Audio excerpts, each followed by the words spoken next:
Week 2 of the college football season has come and gone, and your Tennessee Volunteers, absolutely dominated, fellas. Mickey, you were there. You were in Charlotte. I was. There's a lot of red. It was a lot of red for 2.5 quarters. Yeah, and then they started to sort of venture out.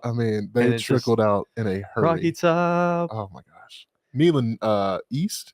Yeah. Yeah. East. I loved it. I love the sound of that. Neyland East? Yeah. That's what it felt like. Yeah, it was fantastic. It was an absolute ass-kicking, an absolute beatdown. And we're going to talk all about that and some other things that happened in the college football world with one of our favorite college football guests. He is a college football analyst for Pro Football Focus. He also is the co-host of Pro Football Focus's College Football Show. And speaking of college football and Pro Football Focus, PFF's got you covered all season long with the best data, tools, and analysis in the game. Sign up for PFF Plus today to unlock all their famous player grades and premium stats. Push for the playoffs in your fantasy league with in-season tools and award-winning rankings from fantasy expert Nathan Janke, and stay connected to the next generation of talent with the best NFL draft coverage on the planet, no matter what you're looking for. PFF Plus has what you need to make winning decisions all season long. Sign up for PFF Plus today for less than $10 a month. Joining us now again is one of our favorite college football men, Mr. Max Chadwick. What's up, Max? Welcome in, baby. 3 claps, 1 time. Woo! What's up, fellas? I'm happy to talk to you guys. It's been too long, honestly. It has. You go from Feinbaum to us to your own show. There's just a lot of goodness going around. And speaking of goodness, we kind of prefaced a little bit of the Tennessee Volunteers where they absolutely dominated NC State. And this is a team that has not given up an offensive touchdown since November 25th of 2023 against Vanderbilt. Talk to me about the defense. We mentioned, I know it's crazy. We mentioned, James Pierce Jr. last time we had you on. You think this guy is the talent to be a future number 1 overall pick. But tell me a little bit about the defense and what's been the most impressive thing that's led to their success thus far. Yeah, I think the thing I'd probably say first is that the thing that really impressed me from that game for Tennessee is that, their 2 best players are probably Nico Iamaleava and James Pierce Jr., and they were invisible basically the entire game. Like, they both earned PFF grades below a 65. And if you told me that those 2 were going to be whatever in that game, I would say, oh, NC State's got a shot in that one. Tennessee still won by 41 points. So Dylan Sampson stepped up big in the run game. The defense, Dominic Bailey, I thought a great game as well. The D line outside of James Pierce Jr. was outstanding. They held NC State, I think, 2.5 yards per carry. So, yeah, I was really impressed. And that was one of my biggest weaknesses for Tennessee, or at least one of my biggest question marks for Tennessee entering the year was outside of Pierce, what do they have defensively? And at least in that NC State game, they showed they have a lot defensively. So I was really impressed with that all-around team performance on Saturday. And it's why Tennessee goes from, a top 15 team in the country to one that's knocking on the door of being a top 5 team in the country right now. Oh, yeah, definitely. We Chase and I went to the first game at UTC, and that, the electric atmosphere that they had down there just for the first game, it's going to carry on. Yeah. It's going to be crazy. G did a great question with the defense. I'm going to go back to offense. For the casual fan, all they hear is Nico. And even the announcers on TV, they can't pronounce his last name right. So, Iamaleava, Nailed it. Love it. What's up? I prepared for this. But Nico, he's the name that you hear. He's looked every bit the part. In your analysis and watching him, are there any things you're seeing that are not good?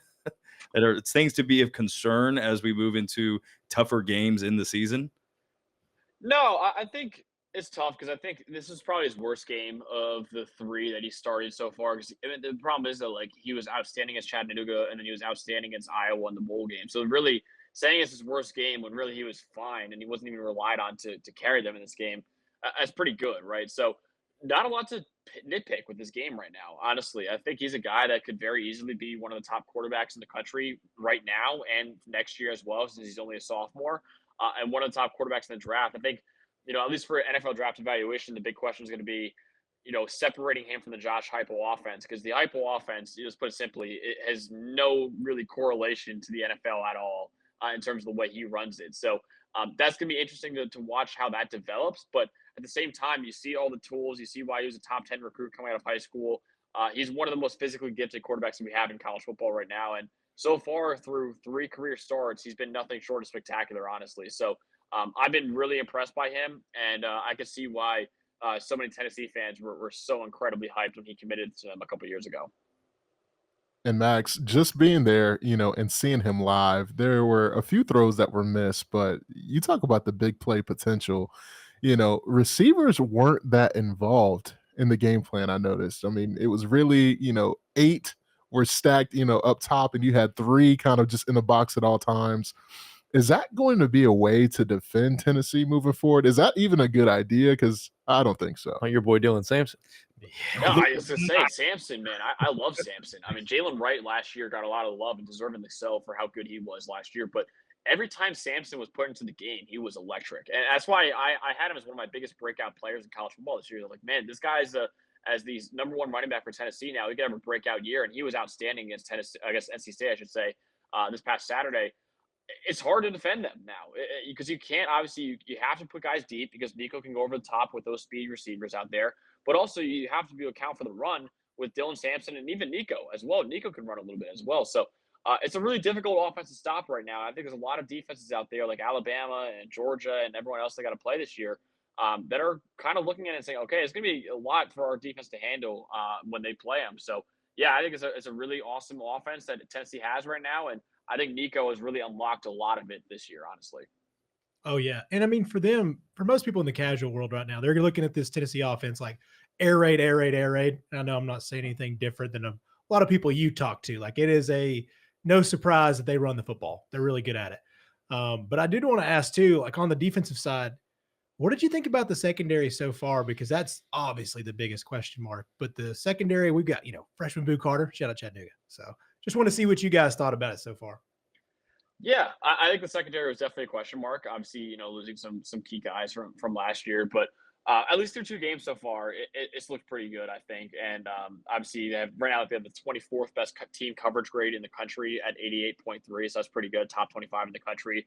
And got to keep in mind as well, Tennessee played a real team, right? There's a lot of teams right now that haven't played, really good opponents so far. So yeah, I think Tennessee, that secondary has looked okay so far through 2 games, and I think we're going to see how they do the rest of the season. But yeah, I think there's some things to like in that secondary right now. I'm not going to say it's definitely a strength of this team right now, but at the same time, I think there's certainly things to like about them. So I actually misspoke. They're 73rd in coverage grades. Looking at last year's grades, but still 73rd when you're playing. We're going back to 24th. We're putting them at 24th. no, okay. Well, yeah, we'll say they're 24th just based off last year, but. Yeah, 73rd right now, but at the same time, like I said before, they played a real team. Like there's almost a lot of other teams right now have played 2 cupcake opponents to start the year. So there's a little bit of context needed with that, and it'll obviously average out as the season goes on. But yeah, it's more of a wait and see with that secondary right now. But they look pretty good through 2 weeks, and we'll see how they do in the rest of the season. Just kind of sticking with Tennessee, I have one more for you. I don't know if the boys have anything else on Tennessee, but we've talked about the secondary. We've talked about just the defense in general. We've talked about Nico, Dylan Sampson. The wide receivers obviously have been pretty good when they've gotten opportunities to catch the football. But I think the thing on defense that stands out most to me, I know you mentioned, the coverage grade in the secondary has been okay so far, and hopefully it'll continue to get better. But with NC State, they had a couple legit weapons there. Like Grayson McCall is like a 3-time Sun Belt Player of the Year, and he's been having obviously he came over and a lot of high expectations coming to NC State. And the wide receiver Concepcion is really good, and the running back, is supposed to be good. And you mentioned like 2.5 yards per carry. To me, it's been the defensive front that's been so nasty, even without James Pierce Jr. It just seems like they can throw a lot of fresh bodies at you. They have a lot of depth along that defensive line. I think at one point, it looked like they were doing like a hockey shift change. Like everybody along the defensive line came out, and then like 4 or 5 fresh bodies came in. To me, it's just outstanding how much depth they have along the defensive line, which I don't know if a lot of other teams in college football outside of, the Georgias and other big teams like that can really match. Yeah, I'm with you. And the fact that Pierce through 2 weeks, even in the Chattanooga game wasn't like outstanding either. And the fact that he's the best edge in the country, and he's really hasn't done much for them through 2 weeks, and it almost hasn't really mattered, right? Because of how good the rest of the D line has been with Dominic Bailey, Amari Thomas, Bryson Easton, and guys like that. So, yeah, it's a really scary thought that the best pass rusher in college football has not even been unleashed yet, and Tennessee's still doing really well, up front in the front 7. So.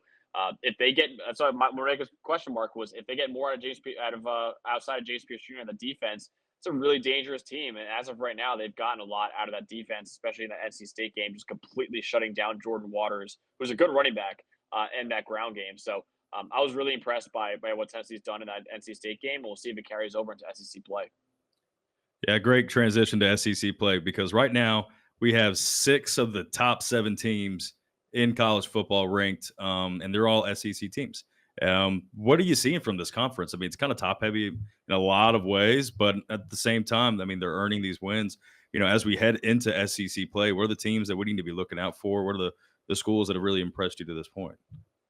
Yeah, I think 6 of the top 7. I wouldn't necessarily have that right now. I think Tennessee. I would have 5 of the top 6. I think Missouri at number 6 is a little premature, even though I love the Tigers this year. I know they've had 2 straight shutouts to start the year. In fact, no team has had 2 straight shutouts to start the year since 2019. But at the same time, they played Murray State and another weaker opponent. I'm blanking right now who they played this past week, but Missouri hasn't really played anyone yet. So that's one thing where I'm like, going on from number 11 to start the year all the way up to number 6. And Buffalo is the other one. So Buffalo was 3-9 last year. Murray State's an FCS school. Going from 11 to 6 after those 2 wins is like, okay, I don't really know about that. Now they do have Boston College this week. Boston College is a ranked team now, so we'll see how they do against that. But I do think that, like you said, though, those teams of Georgia, Alabama, Ole Miss, Tennessee now as well. There's a really, really good group of SEC teams that we have. Texas, obviously, after the huge win against Michigan. So, yeah, there's a really good group of those 5. And I think those 5 deserve to be 5 of the top 6 teams in the country right now. And Missouri has the capability, absolutely, of joining them if they can beat Boston College and keep rattling off wins. Well, let's stay with way too early to overreact, but we got 5 of the top 6. Like, do you have 5 SEC teams in your playoff right now, or do you feel like with the Notre Dame loss, which conference kind of slides in there? Is there going to be another Big 12 team, or because Big 10? Like, if Oregon is Oregon right now, which I don't want to be wrong about Oregon, but it's looking that way. Like, is there going to be 5 SEC teams in this first playoff? That's what I predicted at the end of the year. And I will admit some of that prediction was due to me trying to get as many teams right as possible rather than get the entire bracket. I mean, some people were like, wait, you really think 5 SEC teams? And I was like, I'm really trying to go for as many teams correct as possible rather than getting the whole bracket correct. But I do think it looks like it's possible, though. Now it's like, man, Notre Dame loses another game, they're out. They cannot make it with that schedule at a 10-2 record. They can't do it. So if Notre Dame has to go 10 straight wins to end the year, you got to look at other schools as well. Michigan does not look like they'll be in playoff contention as of right now, at least. So yeah, it's tough. And then ACC was getting 1 team. There's no way that conference gets more than 1 team, in my opinion, as of right now. And the Big 12 will be interesting, but the Big 12 is so wide open. There's not a clear top 2 teams that it's like they're going to beat up on each other. So I think that will kick itself out too. So yeah, I can see the SEC getting 5 teams, absolutely, and I think that's definitely a possibility. And something that I predicted preseason that I didn't really think was going to happen, but now through only 2 weeks of college football, it's like, yeah, the SEC might actually get 5 playoff teams this year. That's a great take. And, I was thinking about with great teams, there's great players. Talk to me. I know it's early. Your Heisman shortlist right now. Yes, man, you did it. Who are these, I'd say 4 that are going to be in New York if you just had to call it right now? Oh, so tough. I would say Ashton Ginty would certainly be there. He has been nothing short of phenomenal through 2 weeks. And the craziest part about him is that his best attribute, in my opinion, is his receiving ability. Oh, yeah. And right now, through 2 weeks, he has 12 receiving yards. So we're talking about a running back who is just absolutely dominating on the ground. Against Georgia Southern, he had 6 touchdowns. Oregon, he had 3 touchdowns. So it wasn't like, okay, we'll see what he can do as a real team. Put up 200 yards and 3 touchdowns against Oregon. So give it out right now. The Heisman Trophy might go to Ashton Ginty. I think Cam Ward has got to be up there for what he did against Miami, for what he did against Florida a couple of weeks ago. Miller Moss was awesome in that game against LSU a couple of weeks ago. I'm trying to think who else I would put up there. Nico is probably up there. Yeah. Nico, I will say Nico, NC State. If he showed up ball out against NC State, then yeah. But the fact that it really is only the Chattanooga game right now, I'm trying to think of what other quarterbacks have been really, really good. Oh man, get out of here, Shador. Shador's looked good. The rest of the trenches have been terrible for them. I think Jackson Dart, they played nobody so far, but I saw a stat when I was diving into his game a little bit. He has 8 total touchdowns through 2 weeks, and 7 incompletions through 2 weeks. That's So wow. that is a ridiculous stat. And I understand they played Furman in Middle Tennessee, so we'll see how he does the rest of the year. But I said it preseason. I think Ole Miss is one of the best offenses in America, and Jackson Dart is going to light up the scoreboard. So he's got to be up there. He's got to play a real team first before he can win the Heisman Trophy. But yeah, those are some of the candidates I think that we have for the Heisman right now. There's obviously extremely early to talk about that. I almost think Heisman talk before October is almost pointless. But I do think that those 4 have kind of really impressed me, at least so far in the 2 weeks. Absolutely. And I know we just threw a joke out there about Shador, and I have a real question for you. Oh boy. He has this thing that is an L on his jersey, for leader. There's leaders and there's dogs. I haven't been seeing the best leadership from Shador, and you knowing what you know and who you are, is this going to affect his draft stock at all with teams? Are you hearing anything right now? I haven't personally heard anything. I haven't talked to any teams recently about him, but I could tell you just from an outsider's point of view, like if I'm an NFL GM and if I'm an NFL scout, I'm seeing this. I'm seeing him in the press conference saying, how many times did Dylan Raiola get touched, and then compare him to me. Like throwing your offensive line under the bus is never a good idea for a quarterback, because those are the guys that are quite literally keeping you alive back there. So I understand it hasn't been good. The O-line hasn't been good, and he's correct. It's not like he's being unreasonable. He is correct in what he's saying, but at the same time, it's like, dude, you can't be saying that. Let talking heads like me say that, not you. So yeah, there's a lot of stuff. He left the game early too, with 2 minutes left. I don't know if that was due to an injury. I know he got a hard hit taken earlier, that he was possible concussion. So maybe I'll give him the benefit of the doubt there. But if he wasn't hurt and he left the game 2 minutes early, that's not a good look either. There's a lot. There's a lot. And that team is quite literally a circus right now. And I could just see a lot of NFL teams saying, we don't want to deal with the whole Deion Sanders drama with it. I don't know. It's just, he's so talented, talent-wise, and how good he is absolutely a first-round quarterback. But there's a lot of these issues that you have with him just, maybe not being, like I said, a leader of a locker room, that I can see a lot of teams being turned off by that. So talent-wise and how good he is, he's a first-round pick. But he might not be a first-round pick just based off, all these off-field stuff that we've been seeing from him.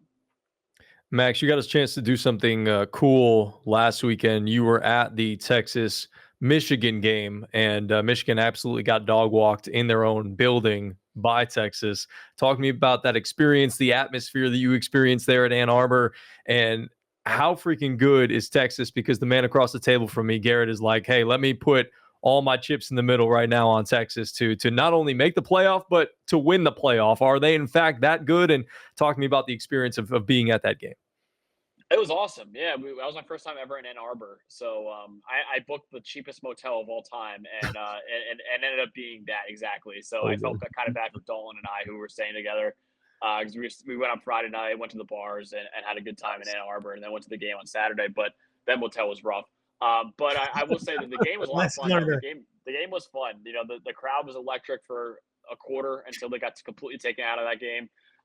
It was a really, really fun environment. It really was my first time in Ann Arbor, first time in the big house. So I kind of crossed that off the bucket list. It was really a cool thing to do. It was a massive game, obviously, too. The Texas O-line was dominant. Ewers was dominant. The defense was dominant. I think that they are certainly in the inner circle of national title contenders. I'm not willing to say they are the national title favorite yet. I still think Georgia is probably the best team in the country, and my pick, Ohio State preseason, I still think they're certainly up there as well. But they're in the inner circle. They're with Georgia, Ohio State, and teams like that. So I think Texas deserves to be number 2 in the country right now, behind Georgia. And we'll see how the rest of the season shakes out. But that was a massive win for them, and now.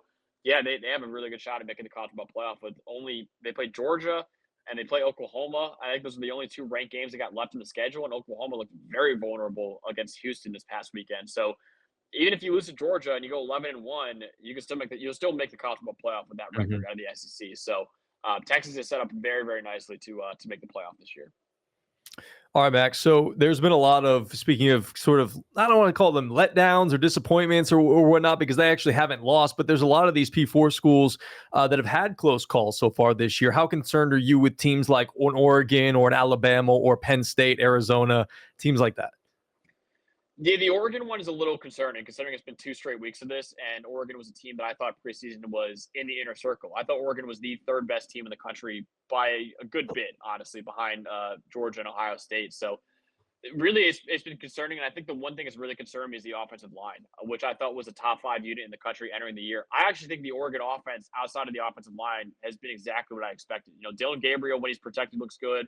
The receivers look really good, and the run game looks pretty good.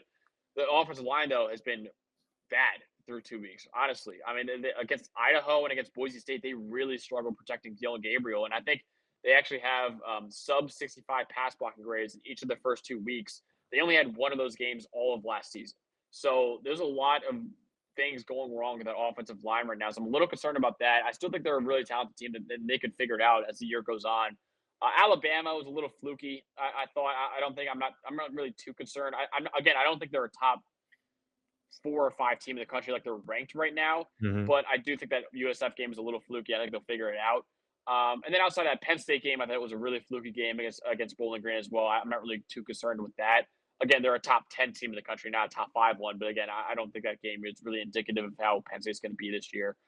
Arizona, the defense looks a little rough. I'm a little concerned about them outside of Tetero McMillan because Northern Arizona, they took away Tetero McMillan, and Arizona only scored 22 points. So that's not great against an FCS opponent. So that's a little concerning for me as well. But I still have trust in them. They have a massive game on Friday against Kansas State that we're going to find out a lot about who the real top contender is in the Big 12. But yeah, I think really the only one that's really been kind of eye-opening besides like Notre Dame is Oregon with that offensive line right now. But I think the rest of them are a little fluky, and I think they'll be just okay heading into the rest of the season. Yeah, Oregon have like 5 sacks total last year, and they've already had what did you say, 6 already this year, something like Wow. that. Something like that, yeah. Yeah, and they've got 3 returning starters, which makes no sense to me. So, I just feel like I look dumber, and I know G is every game there so far. He's just smiling somewhere across town. He's like, Chase is wrong. And I'm so right. Just give it time. I did want to ask, kind of on the opposite end of that, is there anybody that you feel like is getting a lot of public love that you're kind of fading on right now? Ooh, good question. Who is I'm gonna look at the rankings real quick just to see who's ranked really high. Like I said, I think Alabama's really good. I don't know if I'd rank them number 4. Missouri's really good. I wouldn't rank them number 6 yet. I think they got to prove it still. Let me look at the rankings. I think like why are you like a little down on Missouri? Like not down, but I guess like not as high.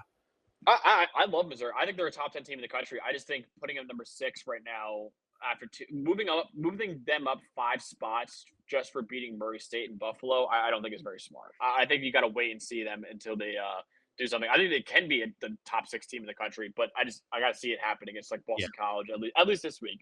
Let's see it against Boston College this week before making judgments on them. I think Utah has issues at number 12. I think they're a good team. They will be a good team. They'll be a top 20 team. I think Oklahoma State has a lot of issues as well. I don't know if I'd rank them 13. I think those are some of the teams that I think are a little overrated as of right now. But I honestly, most of the top 25, I don't really have too many problems with right now. I think we're just going to see other school. I think Arizona might be the most underrated team in the country. They're at number 20. I think they're the best team in the Big 12. I think hopefully they can prove that this weekend. You're so wrong. You're so wrong. Right, you're so Max. wrong. You're so right. You're so wrong. There's a team down in Central Florida, boys. Best running back room in the country right now. UCF. I'm telling you, baby, the Gus Bus. It's coming. I love it, man. KJ Jefferson, Penny Boone, RJ Harvey, obviously as well. Yeah, they got a nasty run. They're going to be a dangerous out. They're a dangerous out for a lot of Big 12 teams. So that's what I'm saying. That's why I think the Big 12 only gets one playoff team this year because there's just so many good teams that they're going to beat up on each other. I don't know if we get to 11-1 or 12-0 teams or anything like that. So, it'll be really interesting to see how the Big 12 shakes out this year. But this Friday night, especially, is going to be a really, really fun game. Oh, beautiful. Well, to kind of pivot off that a little bit, Max, and we talked about teams that you're kind of fading a little bit. Let's get into teams that you think are looking for a spark, teams that have had a rough start to the year. And, of course, it's hard not to start with the Florida Gators. So DJ Lagway makes his first start. He's highly anticipated, throws for 456 yards, I believe is a freshman record for Florida. 456 yards, looks the part. I know it's just Samford, but then Billy Napier comes out. Well, we got 2 quarterbacks that can play. We're going to play both quarterbacks. Do you think, we've seen enough Graham Mertz, and we saw enough Graham Mertz at Wisconsin. Like at this point, is there anything left in the tank for Graham, or do you have to roll DJ, right? Yeah, I think there's a couple of reasons why I would roll with DJ right now. I want to give Graham Mertz his flowers, though. I think he's actually a pretty solid quarterback. He had a really, really bad game against Miami, but last year he actually was one of the best quarterbacks in the country at taking care of the football. The issue is you need a difference maker for Florida. You don't need a guy who's not going to lose you ball games. You need a guy who's going to win you ball games. And I think that's what DJ Lagway could be. I'm not going to say he will be that this year. He could be that. And he looked really, really good in that game against Stanford. But then again, it was Stanford. There's an on the field reason to start DJ Lagway, in my opinion, and there's an off the field reason to start DJ Lagway. On the field, DJ Lagway unlocks the offense in a way that Graham Mertz physically cannot do. DJ Lagway has a way better arm than Graham Mertz. You saw in that Stanford game, he was making unbelievable throws out there that quite literally Graham Mertz does not have in his arsenal. Now, Graham Mertz has a lot of other really good things in the football, again, like just keeping the ball in harm's way, playing on time, running the plays the way it's designed, and going through that. But there's just that explosive element that's missing in his game that DJ Lagway has. The off-the-field reason why I think DJ Lagway should start is that Billy Napier is in survival mode right now. And you cannot – I think that for him to keep his job, he's obviously got to rat off a few wins. The other thing he's got to do as well is give this program hope for the future. The hope for the future is not Graham Mertz. The hope for the future is DJ Lagway. And I think if Billy Napier starts this kid the rest of the year and he shows promise, he could go to the athletic director or whoever's making the decision of whether or not to keep him or fire him and say, hey, before you fire me, just know if you fire me, this kid is entering the portal and he's gone. Do you really want to lose out on maybe the best quarterback this program can have since Tim Tebow by firing me? Or will you give me another year at least to see what I could do with this kid? That, I think, is a really big factor that not a lot of people are talking about right now, because Billy Napier is on one of the hottest seats, if not the hottest seat in the country. And I think starting DJ Lagway is a way for him to cool off that seat a little bit, just by giving the fan base and the program hope for the future, because you get 2 more years of this kid after this, where Graham Mertz is pretty much exhausting his eligibility. So I think there's on the field reasons to start him, but I think even bigger than that, Billy Napier, for his job security, probably should start the true freshman. Yeah, because you want to avoid trying to essentially starting over. Because if Billy gets fired, roster's going to get clean. DJ ends up at Texas A&M or something like that, and then you're Florida starting over from scratch. Pivoting to the other team in Florida that is oh god, struggling so much. Mike Norvell and the boys are 0-2. Yikes! And it does not look very good. They've got a big game coming up against Memphis this week. Is there anything you want to see from Florida State? Like maybe somebody to step up? Like what's the mood in the locker room? Are they going to come together? Is this just like a transfer portal team full of mercenaries that are like, you know what, guys, I'm just going to make my money and I'm just kind of out? Like, what do you want to see from Florida State against Memphis this week to kind of make you feel a little bit better about where Mike Norvell stands in terms of leading this program and getting them back on track? Just be physical. I've really been blown away by how little physicality I've seen out of them, offensive line and defensive line. And I never was of the belief that they had the best D line in the country, like some would say. I didn't even rank them as one of my top 10 D lines in the country, but even this has been baffling as to how bad the D line's been. And I will say it's been 2 really difficult ground games they've gone against, because obviously you have Georgia Tech with their rushing attack with Haynes King and Justice Haynes, and then Boston College with their dangerous run game with Thomas Castellanos at quarterback and Kai Robichaux and Trayshawn Ward.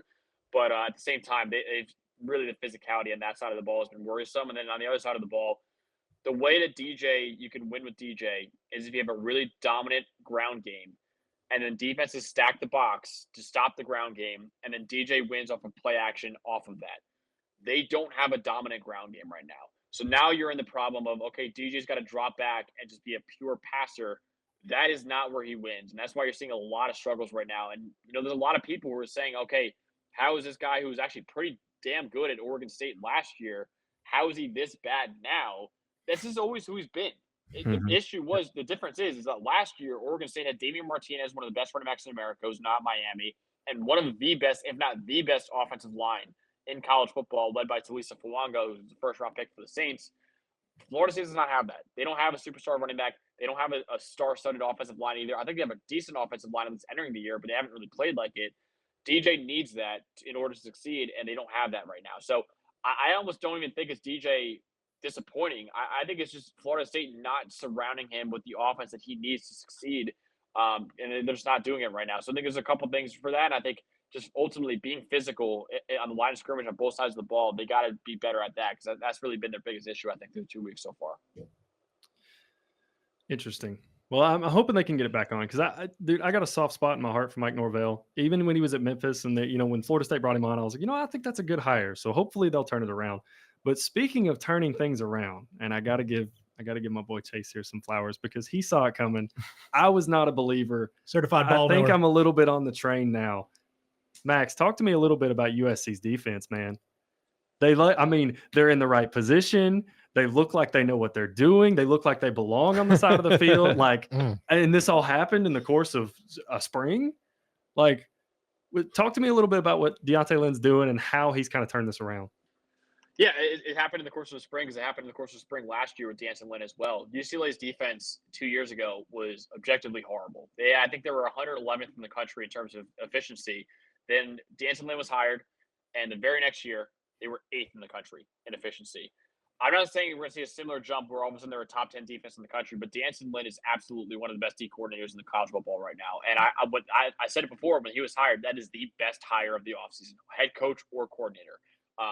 Lincoln Riley nailed that hire. And I think Deontay Lynn is a rising star.